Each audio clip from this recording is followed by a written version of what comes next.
Hello friends, welcome to my Sakshi coaching channel. Now in this video, I am going to read the chapter 11 Biotechnology Principles and Processes. So let's start. Biotechnology deals with the techniques of using live organisms or enzymes from organisms to produce products and processes useful to humans. In this sense, making curd, bread or wine, which are all microbe mediated processes, could also be thought as a form of biotechnology. However, it is used in a restricted sense today to refer to such of those processes which use genetically modified organisms to achieve the same on a larger scale. Further, many other processes techniques are also included under the biotechnology. For example, in vitro fertilization leading to a test tube baby, synthesizing a gene and using it, developing a DNA vaccine, or correcting a defective gene are all part of biotechnology.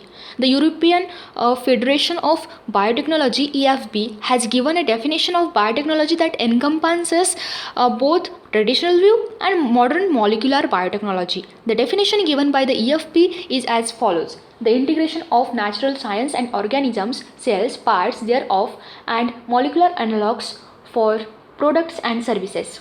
11.1 Principles of Biotechnology. Among many, the two core techniques that enabled birth of modern biotechnology are: first, genetic engineering. Techniques to alter the chemistry of genetic material, DNA and RNA, to introduce this into host organisms and thus change the phenotype of the host organism. 2. Maintenance of sterile, microbial contamination free ambience in chemical engineering processes to enable growth of only of the desired microbe eukaryotic cell in a large quantities for the manufacture of biotechnological products like antibiotics, vaccines, enzymes, etc. Let us now understand the conceptual development of the principles of genetic engineering. You probably appreciate the advantages of sexual reproduction over asexual reproduction. The former provides opportunities for variations and formulations of unique combinations of genetic setup, some of which may be beneficial to the organism as well as population. Asexual reproduction preserves the genetic information, while sexual reproduction permits variation. Traditional hybridization procedures used in plant and animal breeding very often lead to inclusion and multiplication of undesirable genes along with the desired genes. The techniques of the genetic engineering, which include creation of recombinant DNA, use of gene cloning and gene transfer, overcome this limitation and allow us to isolate and introduce only one or a set of desirable genes without introducing undesirable genes into the target organism. Do you know the likely fate of piece of DNA which is somehow transferred into an alien organism?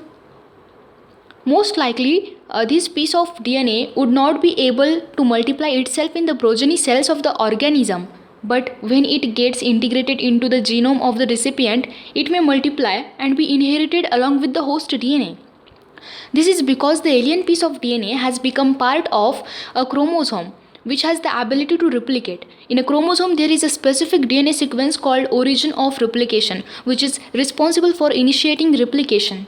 Therefore, for the multiplication of any alien piece of DNA in an organism, it needs to be a part of the chromosome which has a specific sequence known as origin of replication. And thus, an alien DNA is linked with the origin of replication so that this alien piece of DNA can replicate and multiply itself in the host organism. This can also be called as cloning or making multiple identical copies of any template DNA. Let us now focus on the first instance of construction of an artificial recombinant DNA molecule. The construction of the first recombinant DNA emerged from the possibility of linking a gene encoding antibiotic resistance with a native plasmid autonomously replicating circular extrachromosomal DNA of Salmonella typhimurium.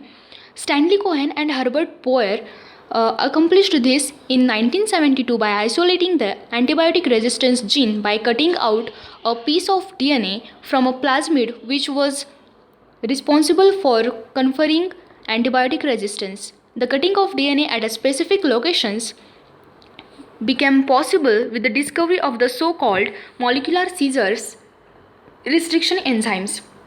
The cut piece of DNA was then linked with the plasmid DNA. This plasmid DNA acts as a vector to transfer the piece of DNA attached to it. You probably know that mosquito acts as an insect vector to transfer the malarial parasite into human body. In the same way, a plasmid can be used as a vector to deliver an alien piece of DNA into the host organism. The linking of antibiotic resistance gene with the plasmid vector become possible with the enzyme DNA ligase, which acts on the cut DNA molecules and joins their ends. This makes a new combination of circular autonomously replicating DNA created in vitro and is known as recombinant DNA. When this DNA is transferred into the Escherichia coli, a bacterium closely related to Salmonella, it could be replicate using the new host DNA polymerase enzyme and make multiple copies. The ability to multiply copies of antibiotic resistance gene in E. coli was called cloning of the antibiotic resistance gene in E. coli. You can hence infer that there are three basic steps in genetically modifying an organism. 1. Identification of DNA with desirable genes. 2. Introduction of the identified DNA into the host. 3rd. Maintenance of the introduced DNA in the host and transfer of the DNA to its progeny. 11.2.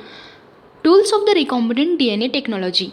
Now, we know from foregoing discussion that genetic engineering or recombinant DNA technology can be accomplished only if we have key tools, that is, restriction enzymes, polymerase enzymes, ligases, vectors, and the host organism. Let us try to understand some of this in details. 11.2 in point 1. Restriction enzymes. In the year 1963, the two enzymes responsible for restricting the growth of the bacteriophage in E. coli were isolated. One of these added methyl groups to the DNA while other cut DNA. The latter was called restriction endonuclease.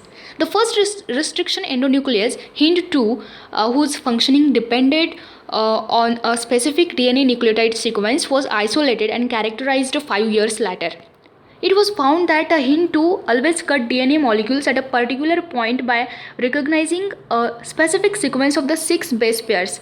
This specific base sequence is known as recognition sequence for Hind2. Besides Hind2, today we know more than 900 restriction enzymes that have been isolated from over 230 strains of bacteria, each of which recognize different recognition sequences. The convention for naming these enzymes is the first letter of the name comes from the genes and the second two letters comes from the species of the prokaryotic cell from which they were isolated. Example, EcoR1 comes from the Escherichia coli RY13. In EcoR1, the letter R is derived from the name strain. Roman numbers following the names indicate the order in which the enzymes were isolated from that strain of bacteria. Restriction enzymes belong to a larger class of enzymes called nucleases. These are of two types, exonucleases and endonucleases. Exonucleases remove the nucleotides from the ends of the DNA, whereas endonucleases make cuts at the specific positions within the DNA. Each restriction endonuclease functions by inspecting the length of the DNA sequence. Once it finds its specific recognition sequence, it will bind to the DNA and cut each of the two strands of the double helix at specific points in their sugar phosphate backbone. Each restriction endonuclease recognizes a specific palindromic nucleotide sequence in the DNA. Do you know what palindromes are?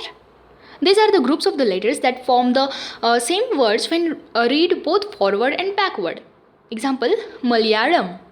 As against a word palindrome where the same word is read in both the directions, the palindrome in DNA is a sequence of the base pairs that reads same on the two strands when orientation of the reading is kept the same. For example, the following sequences reads the same on the two strands in 5' to 3' direction. This is also true if read in the 3' to 5' direction. 5' to 3 prime GAATTC and 3 prime to 5 prime CTTAAG. Restriction enzymes cut the strand of DNA a little away from the center of the palindrome sites but between the same two bases on the opposite strands. This leaves single-stranded portions at the ends. There are overhanging stretches called sticky ends on each strand. These are named so because they form hydrogen bonds with their complementary cut counterparts. This stickiness of the ends facilitates the action of the enzyme DNA ligase. Restriction endonucleases are used in genetic engineering to form recombinant molecules of DNA which are composed of DNA from different sources or genomes. When cut by the same restriction enzyme, the resultant DNA fragments have the same kind of sticky ends and these can be joined together end to end using DNA ligases. Figure 11.2 Diagrammatic representation of recombinant DNA technology. You may have realized that normally unless one cuts the vector and the source DNA with the same restriction enzymes, the recombinant vector molecule cannot be created. Separation and isolation of DNA fragments.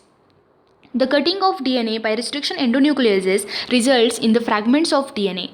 These fragments can be separated by a technique known as gel electrophoresis. These DNA fragments are negatively charged molecules. They can be separated by forcing them to move towards the anode under the electric field through a medium matrix. Nowadays, the most commonly used matrix is agarose, which is a natural polymer extracted from the seaweeds.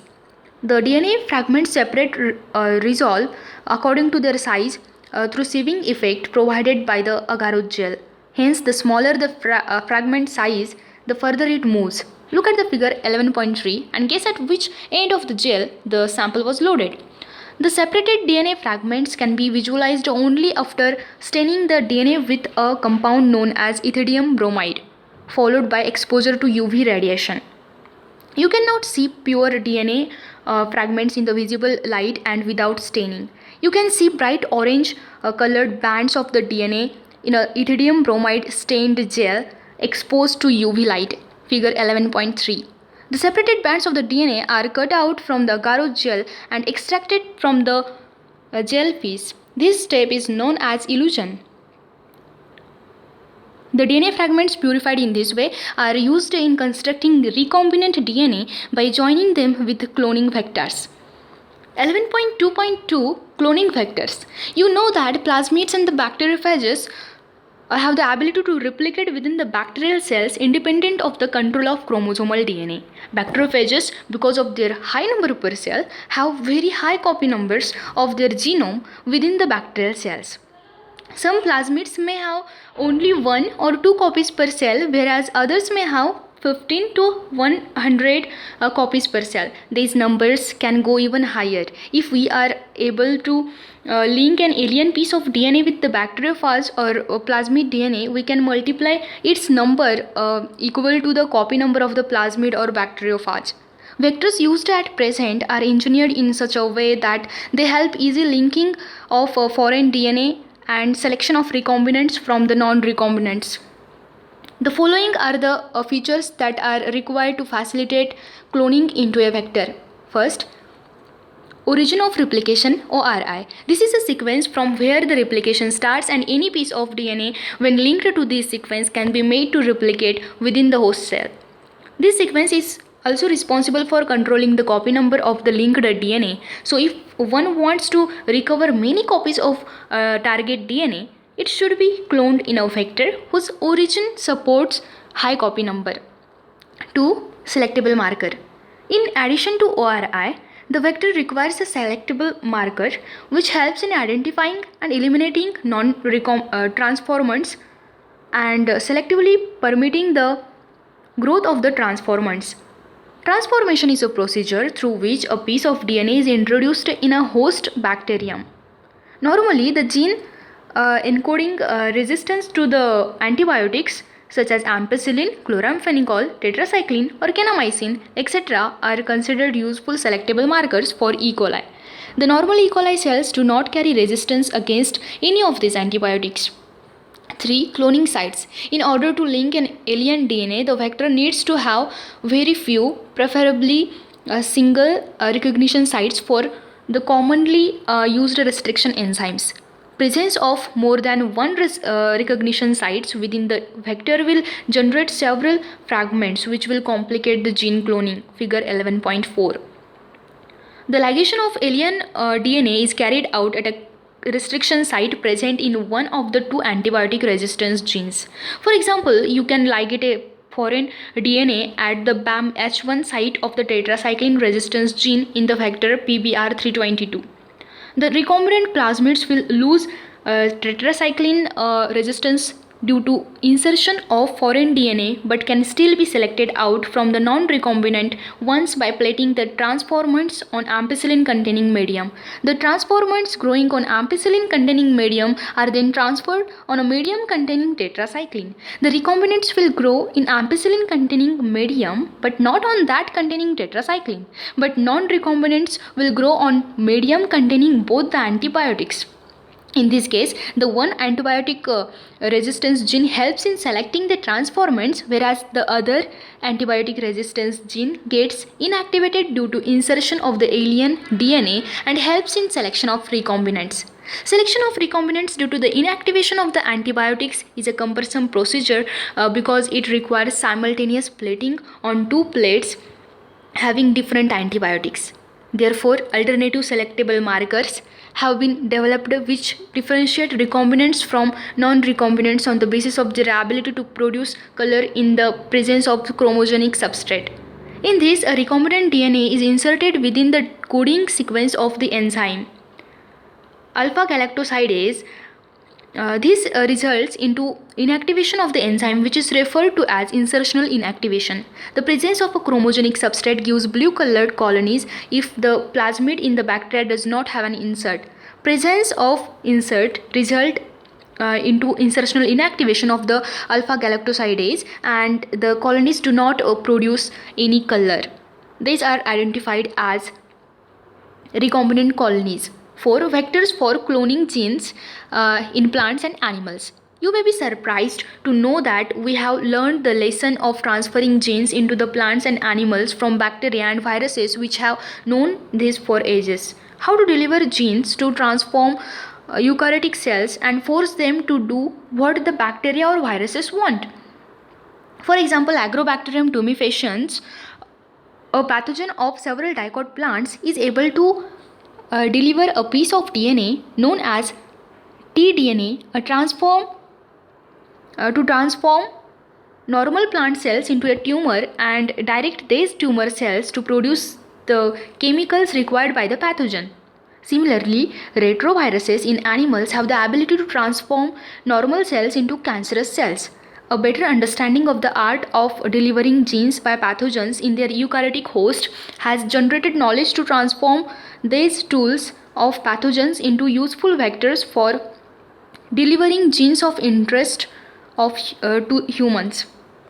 The tumor-inducing TI plasmid of Agrobacterium tumefaciens has now been modified into a cloning vector which is no more pathogenic to the plants but is still able to use the mechanisms to deliver genes of our interest into a variety of plants.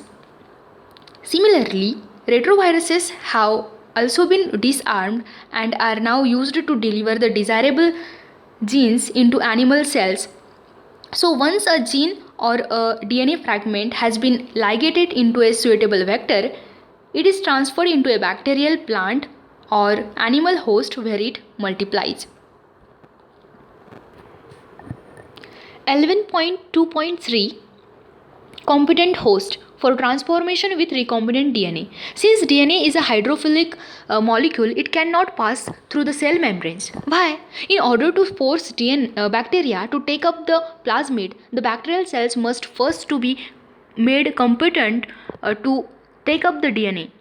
This is done by treating them with a specific concentration of a divalent cation such as calcium, which increases the efficiency with which DNA enters the bacterium through the pores in its cell wall.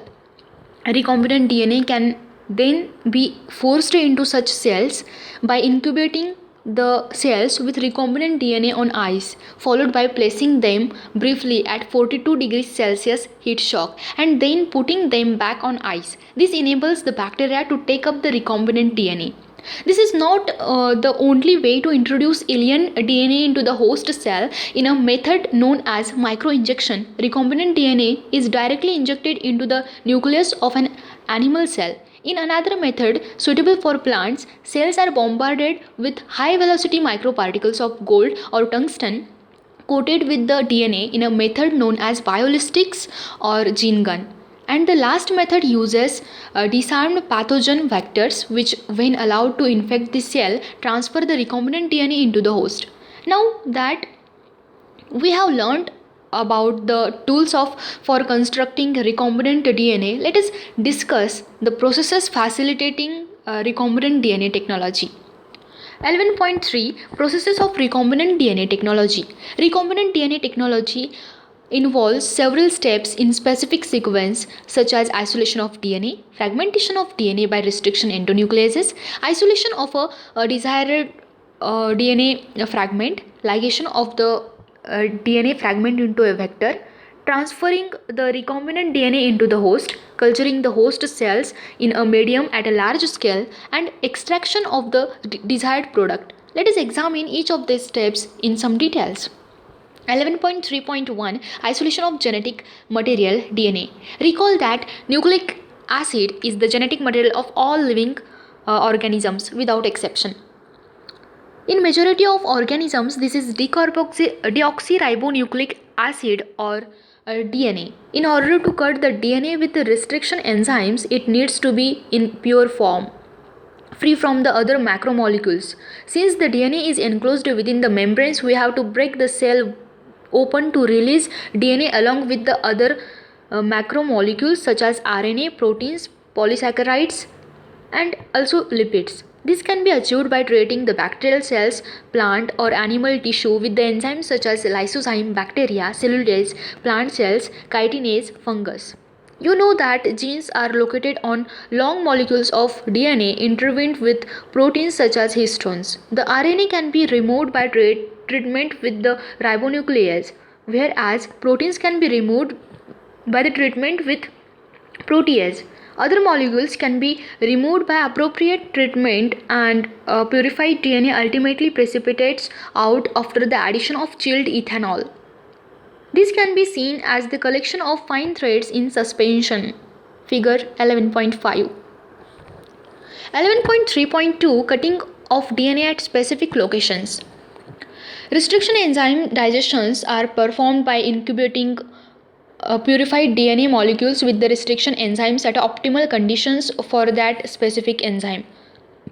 Agarose gel electrophoresis is employed to check the progression of a restriction enzyme digestion. DNA is a negatively charged molecule, hence it moves towards the positive electrode anode. The process is repeated with the vector DNA also. The joining of DNA involves the several processes. After having cut the source DNA as well as the vector DNA with a specific restriction enzyme, the cutout gene of interest from the source DNA and the cut vector with space are mixed and ligase is added. This results in the preparation of recombinant DNA. 11.3.3 Application of gene of interest using PCR.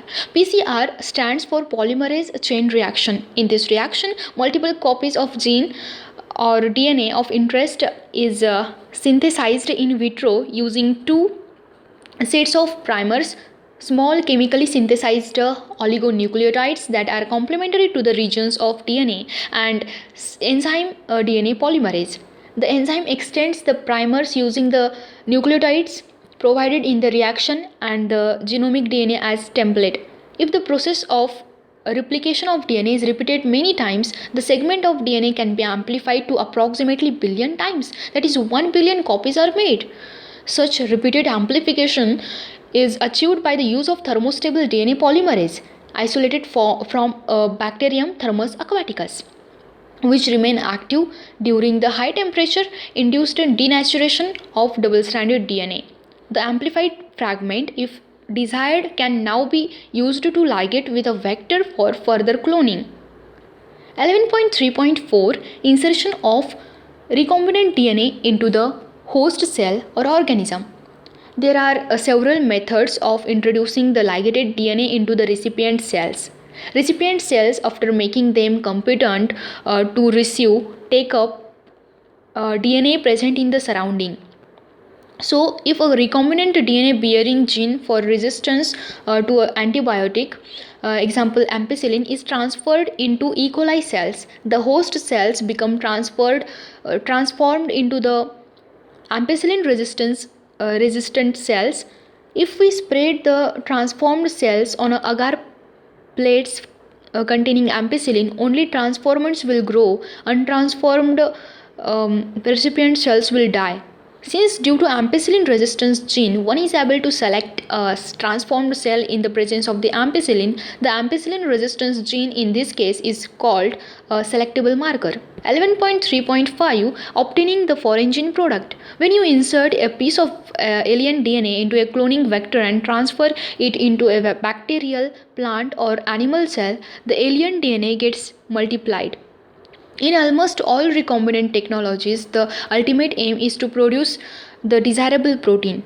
Hence, there is a need for the recombinant DNA to be expressed. The foreign gene gets expressed under the appropriate conditions. The expression of foreign genes in host cells involve understanding of many technical details. After having cloned the gene of interest and having optimized the conditions to induce the expression of the target protein, one has to consider producing it on a larger scale. Can you think of any reason why there is a need for large scale production? If any protein encoding gene is expressed in a heterologous host, is called recombinant protein. The cells harboring cloned genes of interest may be grown on a small scale in the laboratory. The cultures may be used for extracting the desired protein and then purifying it by using different separation techniques.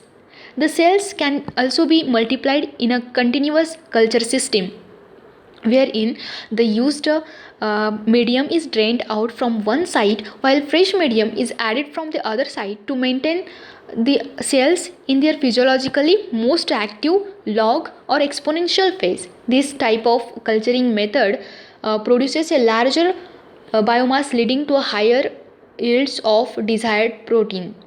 Small volume cultures cannot yield appreciable quantities of products. To produce in large quantities, the development of bioreactors where the large volumes 100 to 1000 liters of culture can be processed was required. Thus, bioreactors can be thought of as a vessel in which raw materials are biologically converted into specific products, individual enzymes, etc., using microbial, plant, animal, or human cells.